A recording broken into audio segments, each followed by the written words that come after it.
पुत्र हूँ, नारायण का पुत्र हूँ, नारद मेरा नाम। इधर उधर की बातें करता पर सबका करता काम। भगवान नारायण का भी काम ये करते हैं। कैसे? मंगल मूर्त नारद जी भगवान के मन के अवतार हैं। कृपा में प्रभु जो कुछ करना चाहते हैं। तो एक आपने प्रशासन में भी मंत्री नहीं लगाए मुझे, आइए सचिव। तो भगवान नारायण के सचिव है ये। कृपा में प्रभु जो कुछ करना चाहते हैं, सर्वज्ञ सर्वदर्शी वीणापाणी नारद जी के द्वारा वैसी ही चेष्टा होती है। ऋषियों की सृष्टि में उन्होंने देवसी नारद के रूप में तीसरा अवतार ग्रहण किया। ब्रह्म तेज से संपन्न नारद जी अत्यंत सुंदर हैं और उनका वर्ण घोर है। उनके मस्तक पर एक बहुत सुंदर ही टीका है। महाराज इंद्र द्वारा प्रदत्त ये भेष भी जो है हमारा बनाया हुआ नहीं है।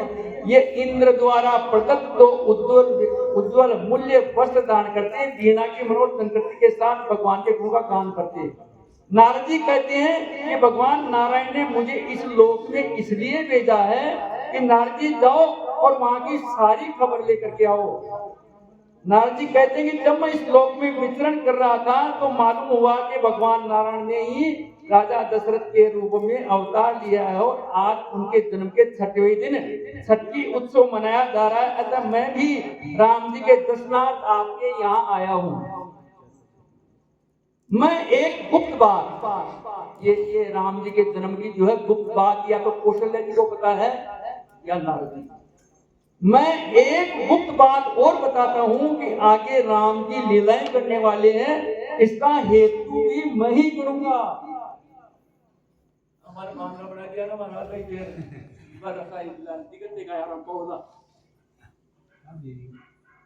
सातवं तंत्र का, जिसे नारद पंचरात्र कहते हैं, उपदेश किया है। अब नारद जी के उपदेश, उसमें व्यक्ति अपने कर्मों के द्वारा किस प्रकार अपने कर्म बंधन से मुक्ति प्राप्त कर सकता है, इसका वर्णन है नारद पुराण महाराज।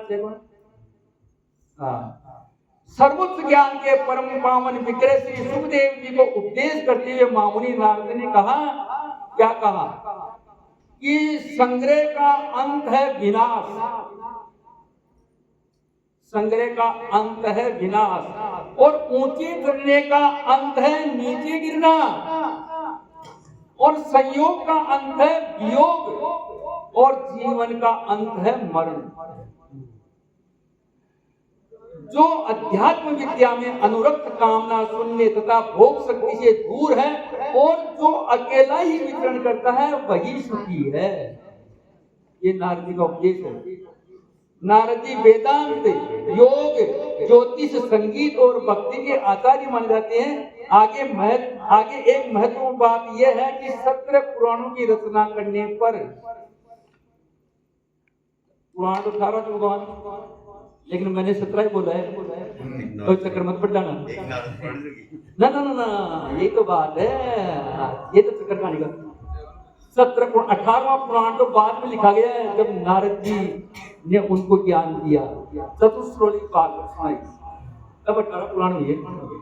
आगे एक महत्वपूर्ण बात यह है कि 17 पुराणों की रचना करने पर भी असंतुष्ट व्यास जी को आपने चतुश्लोकी भागवत का आपने उपदेश किया और बाद में उन्होंने वो ग्रंथ भागवत की रचना की। अब 18 हुए हैं। जो नारद जी की बिना सोचे समझे आलोचना करते हैं तो नारद जी उसी घर में एक ऐसा नारद पैदा करते हैं, आप मां की वाणी से ऐसा नारद पैदा करते हैं कि वह उस परिवार की उल्टी तकलीफ चालू कर देता है।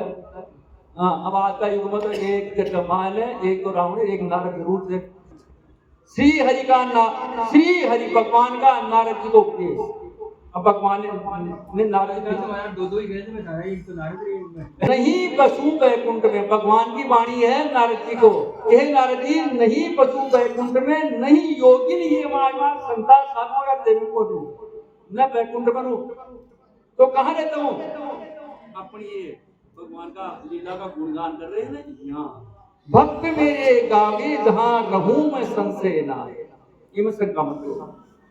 राम जन्म सु छठवें दिना छठी उत्सव होय, भगवत भक्त आए जिते मन वांछित फल पाए। सबकी इच्छा पूर्ण हो भगवान। हाँ भगवान, अब नारद जी को नाम तो दो।